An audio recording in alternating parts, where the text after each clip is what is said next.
Hello mga B, welcome to A Day in My Life as a TikTok affiliate na panay ang request ng free sample kaya ayan, di na maubusan ng trabaho. Paano ba natin sisimulan ang paglilinis sa kwarto na ito? Oh my God, tingnan nyo naman yan, napakadaming ay. Paano ba yan?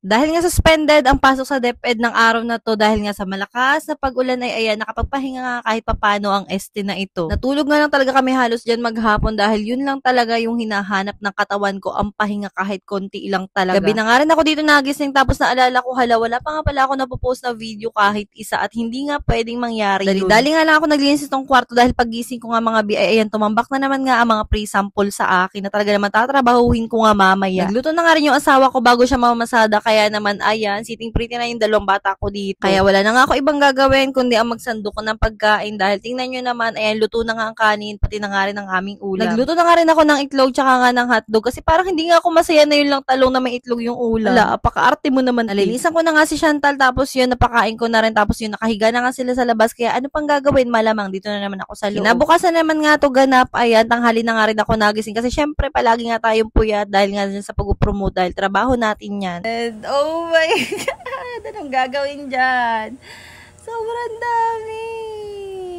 Hindi ko pa nga na-unbox yung mga yan tapos tingnan nyo naman may dumating na naman na napakarami na para bang kala. Huwag na lang tayong matulog. Mag-promote na lang tayo na mag-promote. Ganyan. First time ko yan na makareceive nga ng parcel na 2 days lang tapos 100 plus. Then yan, grabe talaga yan. Well, dahil alipin nga tayo ng salapi, sino ba tayo para magreklamo dyan? Blessing yan, biyaya yan. Minsan lang tayo magkaroon ng ganyan. Pinatagal-tagal ko pa nga yan ng kauntian dahil syempre pinag-iisipan ko mga bikon. Paano ko ba yan sisimulan? Paano ko ba yan sisimulan i-promote? Saan ba ako magsisimula? Ganyan. Para bang bigla na nga lang nagkaroon ng warehouse dito sa bahay. Pero sobrang thankful ako mga be dahil lahat ng yan ay katas ng pagod, puyat, sakripisyo, tiyaga, ganyan. Sa gabi nga lang talaga ako productive kaya naman ayan sa gabi rin ako gumagawa ng mga video, nagpo-promote, ganyan. At lahat ng mga school activities sa gabi ko lang yan ginagawa. Kaya ako nagtatanong kayo kung kinakaya ko pa ba? Aba, syempre naman. Walang titigil, walang susuko sa pamilyang to, ganyan. Sobrang mini vlog lang to kaya kung gusto niyo pa ng update sa aking buhay-buhay, mag-comment lang kayo dyan mga be, go!